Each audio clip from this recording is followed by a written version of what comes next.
हर हर महादेव। भवज्वीरणी, महादेव तो करुणा के सागर हैं। उनकी जो सच्चे मन से प्रार्थना करता है उसे सब इच्छित मिल जाता है। प्रणाम देवर्षि। प्रणाम देवर्षि। देवर जी, उस दिन आपने कहा था आप कभी इस महल में चरण नहीं रखेंगे, किंतु आज आप मुझे सांत्वना देने यहाँ आए हैं अपना प्रण तोड़कर। नारायण नारायण। नारद अपना कर्तव्य कभी नहीं भूलता भावज्वीरणी, चाहे फिर उसके लिए उसे अपना प्राण ही क्यों न तोड़ना पड़े।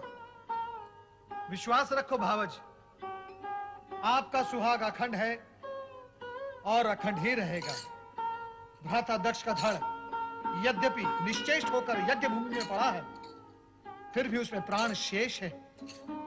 और जैसे ही शिवजी की कृपा होगी, भ्राता दक्ष पुनर्जीवित होकर उठ बैठेंगे।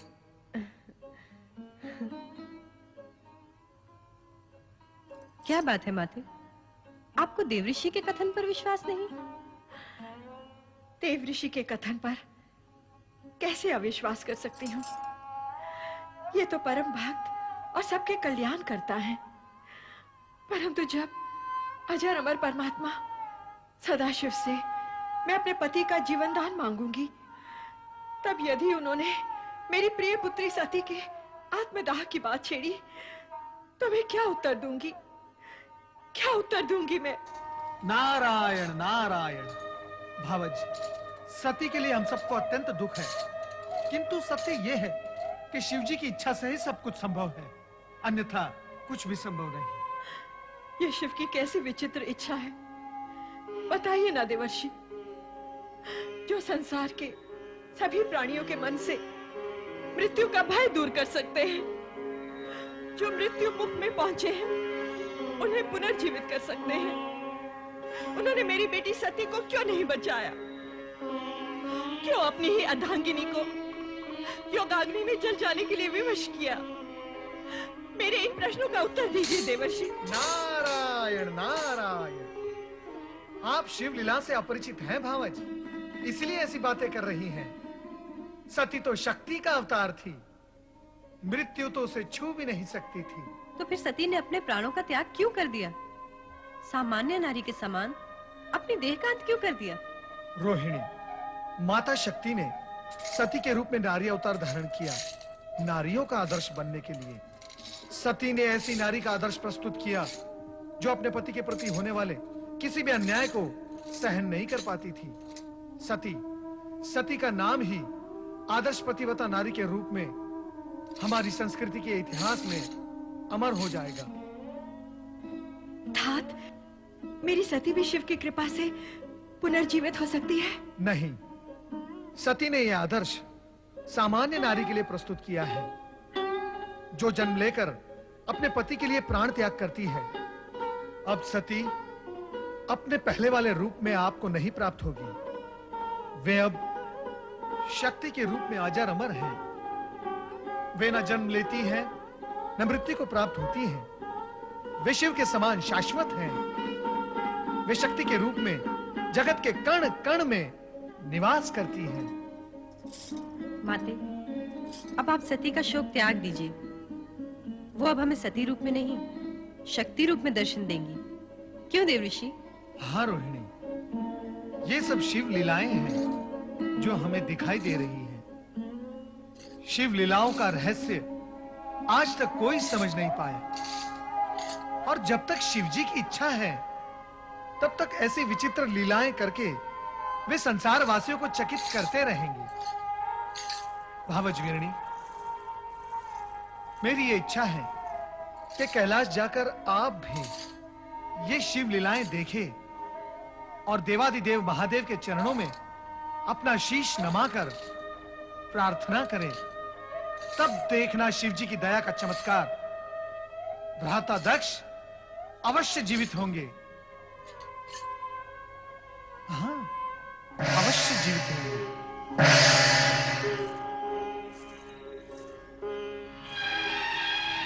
अवश्य जीवित होंगे। अवश्य जीवित होंगे। अवश्य जीवित होंगे। अवश्य जीवित होंगे। अवश्य जीवित होंगे।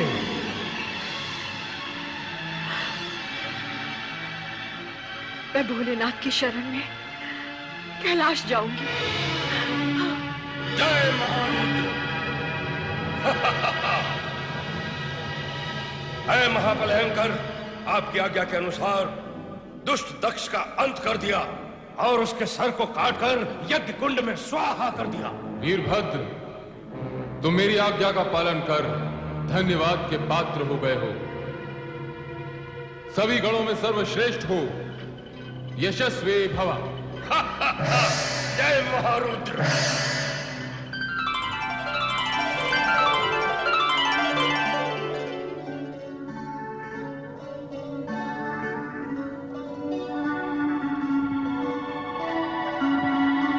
ओम नमो भगवते रुद्राय।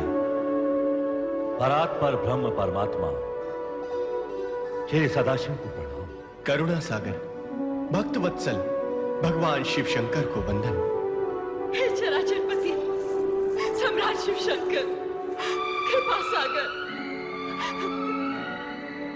मैं वो दुर्भाग्यशाली स्त्री हूँ जिसने एक हाथ से अपनी पुत्री सती को खो दिया है और अब दूसरे हाथ से उस पति को खोने जा रही हूँ जिसका सिर विहीन शरीर तड़पता देखकर मुझ पर हर पल मृत्यु का पल होकर टूटता है। ये जानते हुए कि जो भी हुआ है उसके उत्तरदायी मेरे पति ही है, मुझे ये कहने का अधिकार नहीं कि मेरे पति को उन कष्टों से मुक्त कर दो और जीवन दान दो, किंतु इतना अवश्य कहूंगी कि उनके कष्टों का अंत कर दो। उनके कष्टों का अंत कर दो। उनके कष्टों का अंत कर दो। उनके कष्टों का अंत कर दो। उनके कष्टों का अंत कर दो। उनके कष्टों का अंत। हे सदाशिव, कष्ट का अंत आप कैसे करेंगे ये तो आप ही को ज्ञात होगा, किंतु मैं आपसे ये प्रार्थना अवश्य करूंगा कि दक्ष को जीवनदान मिले और अपूर्ण यज्ञ संपूर्ण हो सके। दक्ष से मेरा कोई बैर नहीं श्री हरि। जो हुआ, जो हो रहा है और जो होगा विधाता के संकेत के बिना असंभव है। अस्तु, आप सबकी इच्छा का सम्मान करते हुए मैं दक्ष को अवश्य जीवन दान दूंगा, अवश्य। पति की मृत्यु से पीड़ित और आहत वीरणी पत्नी की मृत्यु से पीड़ित और आहत शिव की शरण में आकर अपने सुहाग की याचना करती है। लोक कल्याणकारी शिव उसे अभयदान देते हैं और वीरणी के सुहाग की रक्षा हित यज्ञशाला में पहुंचते हैं। स्वामी, स्वामी, स्वामी, स्वामी कहाँ तुम? स्वामी,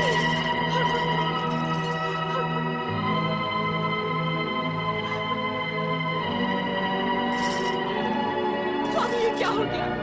ये क्या हो गया स्वामी? स्वामी,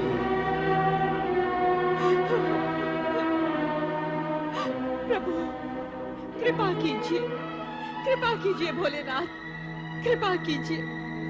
प्रजापति दक्ष वृथा अभिमान से उपजे अपने भयंकर अपराधों का दंड तुम्हें मिल गया है। अब अपने अपूर्ण यज्ञ को पूर्ण करने के लिए तुम्हें अजामुख बनाकर नया जन्म दिया जा रहा है। तुम्हें यह मुख देने के पीछे तात्पर्य है कि इसे देखकर संसार वासियों को तुम्हारे कर्म सदा के लिए याद रहेंगे और वे अपने आप को ऐसे कर्मों से दूर रखने का प्रयत्न करेंगे। कल्याण भवतु।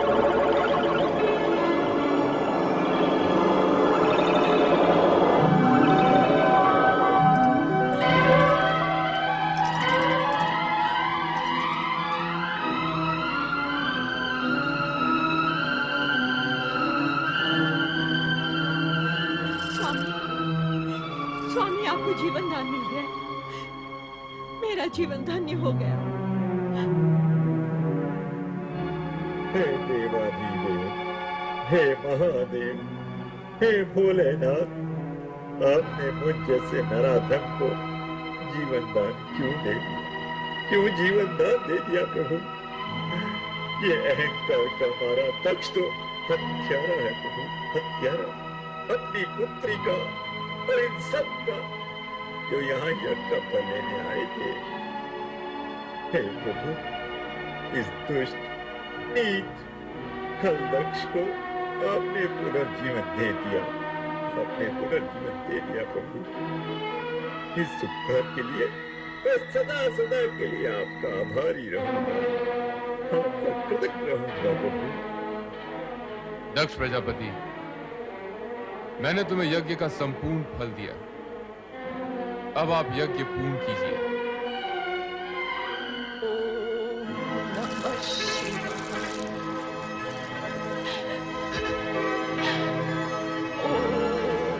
नमः शिवाय।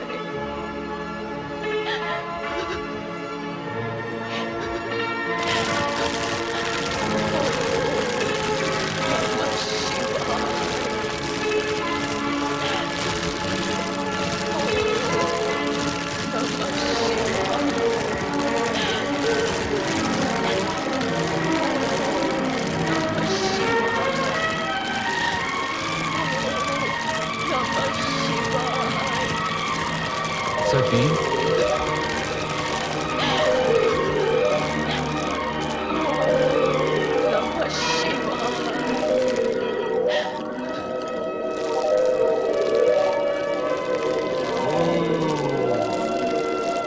देवी सती सदा शिव का धाम जीवित कर चुका है। तुमको भगवान शिव शंकर सत्य को स्वीकार करने की सभी को पूर्ण विश्वास दिलाए कि माता सती स्त्री से मुक्त हो चुकी है। अब जो विशेष रह गया वो है उनके होने का भ्रम, मात्र भ्रम। सती, सती, सती, सती, मैं तुम्हें इतनी देर से पुकार रहा हूं, फिर भी तुम मौन क्यों हो? मेरी पुकार को नकार क्यों रही हो प्रिय? तुम्हें तो तुम्हारा ये पति अत्यधिक प्रिय है ना? तुम्हारा आराध्य इष्ट सभी कुछ है ना? मेरे नेत्र के इंगत मात्र से तुम मेरे हृदय की भाषा समझ लेती हो, किंतु आज ऐसे मीठे स्वप्नों में खोई हुई हो कि मेरा आर्तनाद भी तुम्हें सुनाई नहीं दे रहा। हंस रही हो तुम? इतनी महान भूल करने के बाद भी हंस रही हो? तुम्हें कितना समझाया, वर्जना भी दी कि बिना आमंत्रण कहीं जाना अशोभनीय और असम्मानजनक होता है, विशेष रूप से वहां जहां तुम्हारे पति के विरोधी हों, उन्हें अपमानित करने का अवसर खोजते रहते हो। किंतु तुम्हारा क्रियाहट मेरी बात पर भारी पड़ गया। तुम दक्ष यज्ञ में चली गई और स्वामी, आश्चर्यचकित न हुए स्वामी। मैं सती पुनः वहीं पहुंच चुकी हूं जो मेरा स्थायी आसन है, आपका हृदय। हाँ स्वामी, मैं आपको वहीं से पुकार रही हूँ। पुकार रही हो, किंतु अपने नेत्र क्यों नहीं खोलती प्रिय? तुम्हारे कमल समान ये नेत्र जिनमें न जाने कितनी बार मैंने स्वयं को देखा है। सती, चेतन हो जाओ, अपने पूर्ण रूप में मेरे सामने आओ प्रिय। स्वामी, आप अपना ही वचन स्मरण कीजिए और मन की आंखें खोल कर देखिए। हम दोनों शिव शक्ति भिन्न नहीं है, एक ही परम तत्व साक्षात परब्रह्म है, जिसका ब्रह्मांड साक्षी है।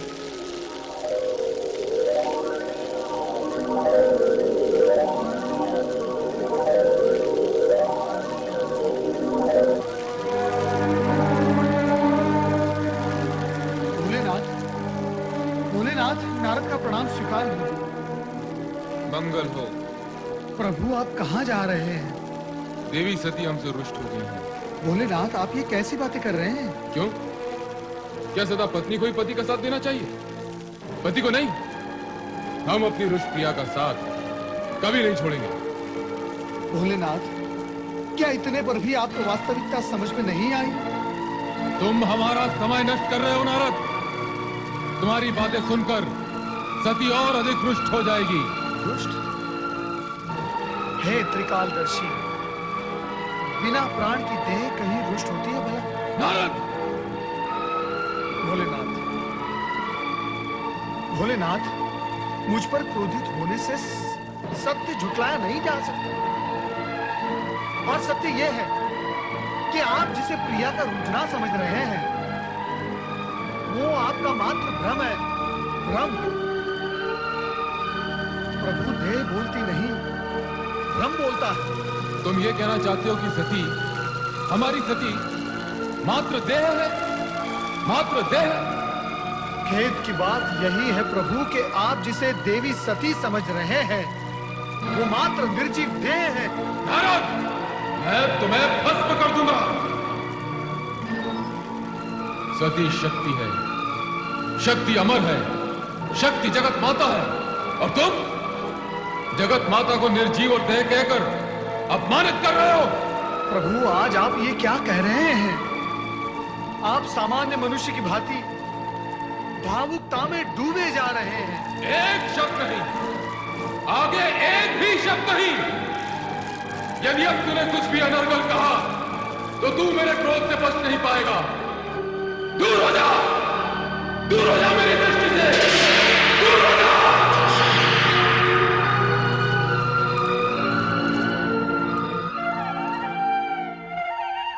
माता सरस्वती नमः। ब्रह्मदेवाय नमः। ब्रह्मदेवाय नमो नमः।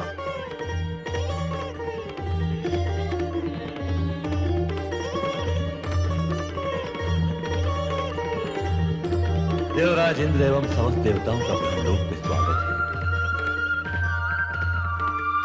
कहिए, कैसे आना हुआ? परमपिता, देवी सती के आत्मदाह के पश्चात श्री शिव शंकर उनका शव लेकर विक्षिप्त से यहाँ वहां विचरण कर रहे हैं। उनका क्रोधमय रूप देखकर ऐसा लगता है कि कहीं उनका ये भाव इस सृष्टि का संहारक न बन जाए। और कहीं ऐसा हुआ तो आपकी रचना देखते ही देखते अस्तित्वहीन हो जाएगी। रक्षा कीजिए, सृष्टि की रक्षा कीजिए परमपिता, अन्यथा सृष्टि को नष्ट होने में कुछ ही क्षण शेष रह गए हैं। ये तुम क्या कह रहे हो नारद? हाँ परमपिता, मैं स्वयं देख कर आ रहा हूँ भगवान शिव का वो अकल्पनीय विनाशकारी रूप।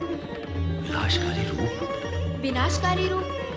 शिव अर्थात मंगल, कल्याणकारी रूप विनाशकारी? मेरा तात्पर्य है ये जो उनकी विक्षिप्त अवस्था है वो ही विनाश लीला का कारण बनेगी। वो तो मानते ही नहीं कि माता सती आत्मदाह करके निर्जीव हो गई है। तुमने उन्हें समझाने की चेष्टा नहीं की? परमपिता की, परंतु उसकी प्रतिक्रिया स्वरूप उन्होंने मुझसे यह कहा कि तुम माता सती को निर्जीव कह रहे हो, मैं तुम्हें भस्म कर दूंगा। और बस मैं भयभीत होकर यहाँ चला आया। परमपिता, ये सब सुनकर तो ऐसा लगता है कि अब शिव का तीसरा नेत्र खुलने में अधिक विलंब नहीं है। और यदि ऐसा हो गया तो इस सृष्टि के भस्म होने में एक क्षण भी नहीं लगेगा परमपिता, एक क्षण भी नहीं लगेगा।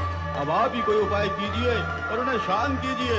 शांत कीजिए प्रभु, शांत कीजिए, शांत कीजिए प्रभु, शांत कीजिए। शांत देवगणों शांत। इसका उपाय हमें श्री हरि विष्णु ही बताएंगे। चलिए वैकुंठ का।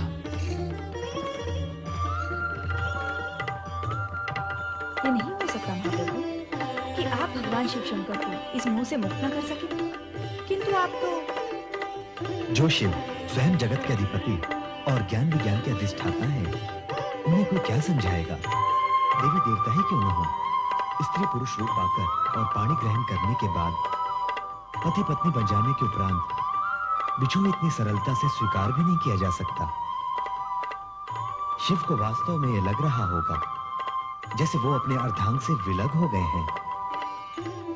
ये दुख असहनीय है कमले। जगदीश्वर श्री हरि विष्णु की जय, महादेवी माता लक्ष्मी की जय। मंगल भवा। ब्रह्मदेव, आप सभी देवता चिंतित दिखाई दे रहे हैं। आपको तो भली भांति ज्ञात है कि चिंता का विषय क्या है। हाँ, तो क्या सोचा आपने? सोचा तो कुछ भी नहीं, किंतु चिंतित हूं। ब्रह्मा, विष्णु और महेश तीनों एक दूसरे के पूरक हैं, तीनों एक दूसरे से जुड़े हुए हैं। तो सती मोह भंग कराने हेतु क्यों न हम शिव की आराधना करें? किंतु इससे क्या होगा प्रभु? शिव की विरह जनित उन्माद अग्नि को क्या आराधना का जल शांत कर पाएगा?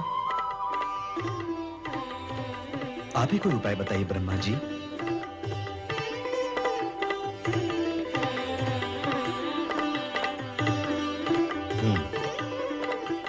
बहुत सोचने के पश्चात एक उपाय मन में आया तुम्हें।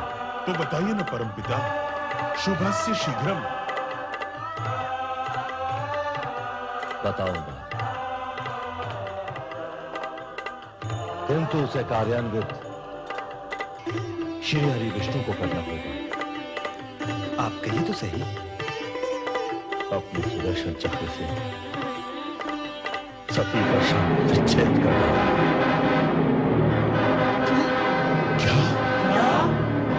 हाँ, शिव का सती मोह भंग कराने हेतु क्या आवश्यक है?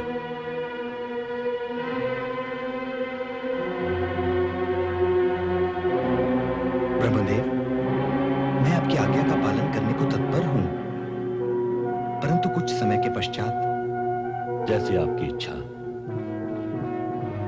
किंतु ध्यान रहे कि समय की अवधि इतनी अधिक न हो जाए कि अनर्थ का रूप ले ले।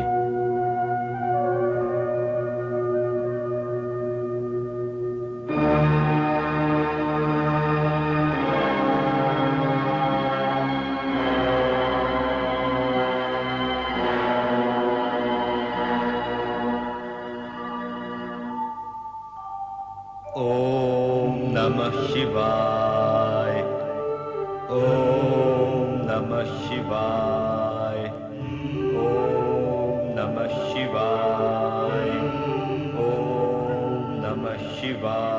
ओम नमः शिवाय। ओम नमः शिवाय। ओम नमः शिवाय। नमः शिवाय।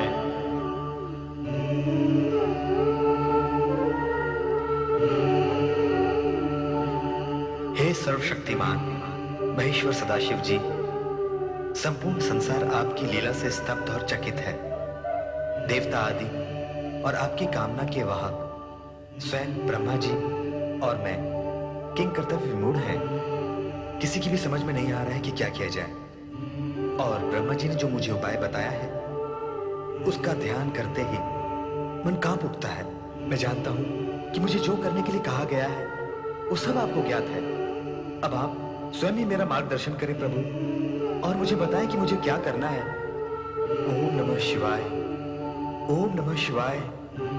ओम नमः शिवाय। ओम नमः शिवाय।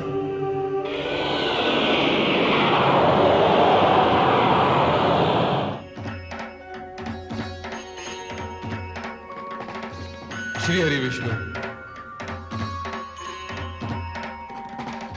सभी शिव लीलाओं का कोई न कोई उद्देश्य है। जिस प्रकार मेरे स्वरूप में अनेक रूप छिपे हुए हैं, वैसे ही मेरी हर क्रिया के पीछे भी एक उद्देश्य छिपा हुआ है। ब्रह्मा विष्णु दोनों में ही शिव का आज प्रकाशित है। अतः विश्व कल्याण के लिए तुम जो कुछ भी करोगे वो मुझे स्वीकार होगा। जो भी लोकपालक होने की दृष्टि से तुम्हें वही करना है जिसमें लोकहित निहित है।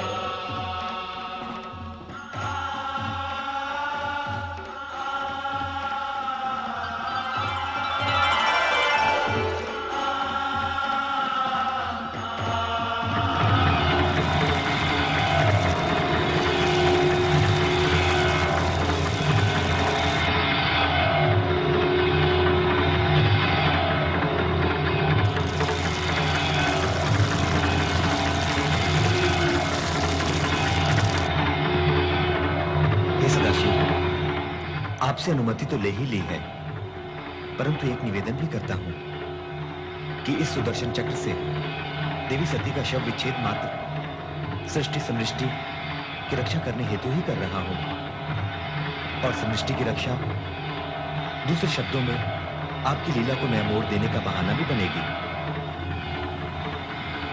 मुझे अनुमति दे प्रभु।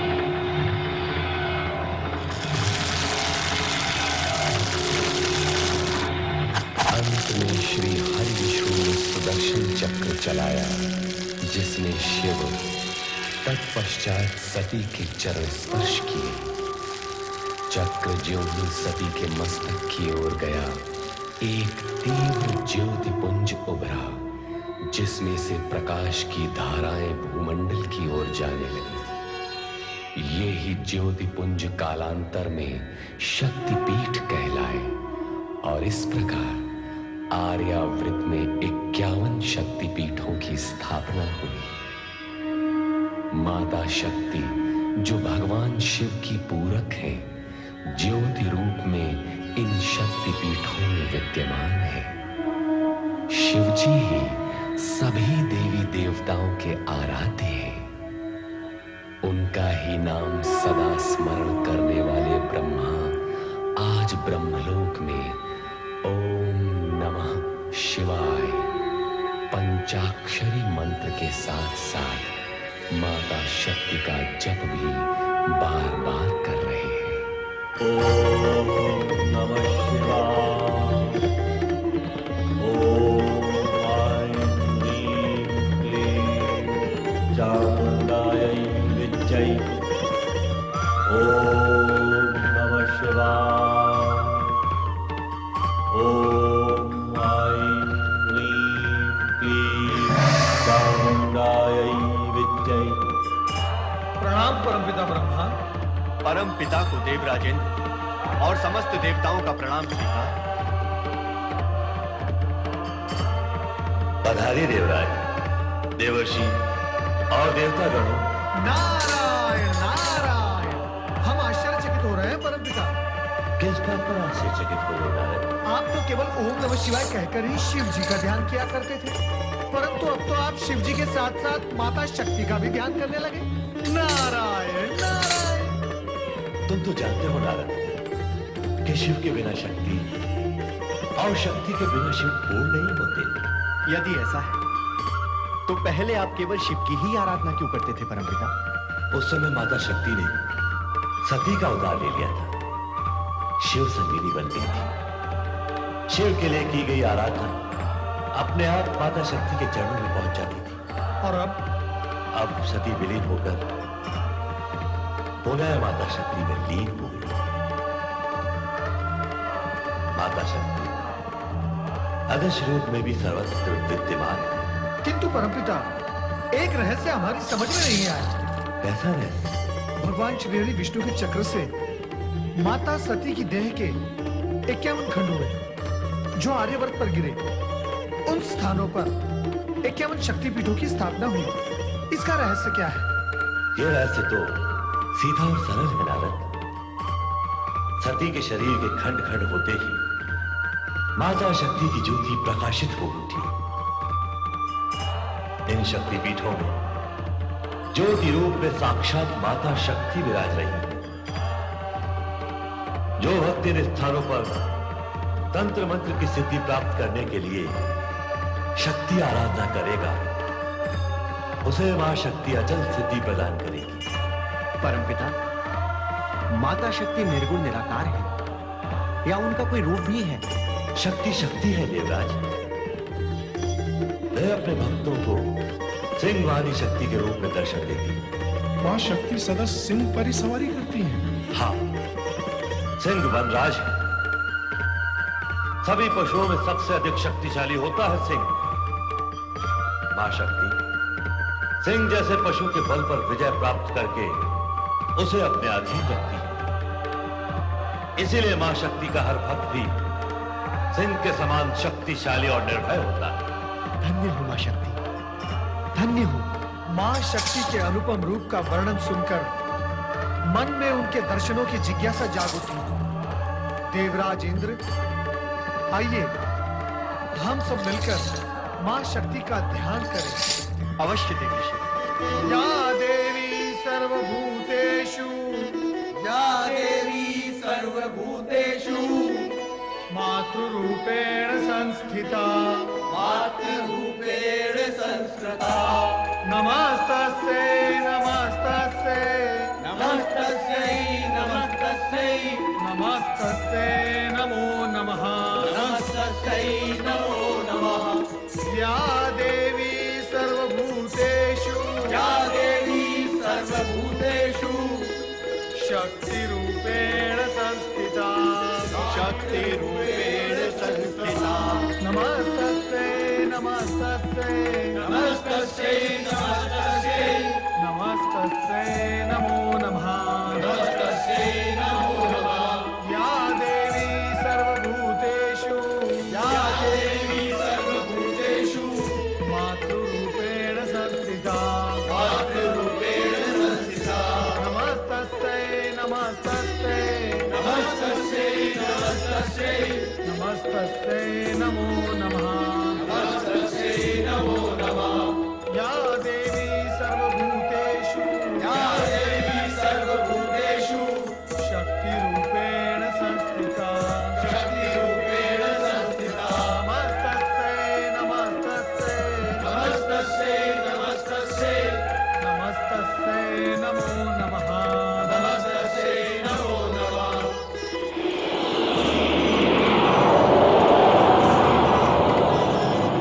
हे जगज्जननी, हे महाशक्ति, हम सब आपके दर्शन के लिए अत्यंत अधीर हैं।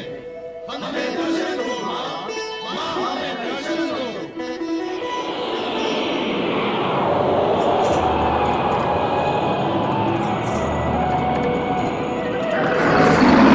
ह्रीङ्कारी सृष्टिरूपायै, ह्रीङ्कारी सृष्टिरूपायै, ह्रीङ्कारी प्रतिपालिके, ह्रीङ्कारी प्रतिपालिके, क्लीङ्कारी कालरूपेणे, क्लीङ्कारी कालरूपे, बीजरूपे नमोऽस्तुते।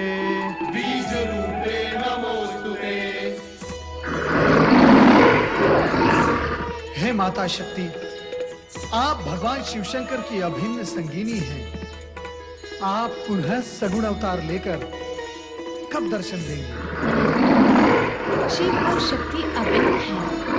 मैं शिव के अंदर ही समाई हुई हूँ और भक्तों की पुकार पर समय समय पर प्रकट होती रहती हूँ। किंतु हे शक्ति माता, हम सब ये जानने के लिए उत्सुक हैं कि आप पुनः कब अवतार लेंगे।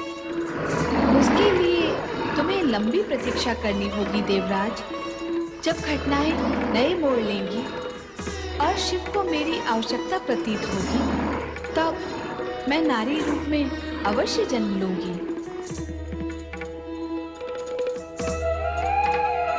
तुम्हारा कल्याण हो।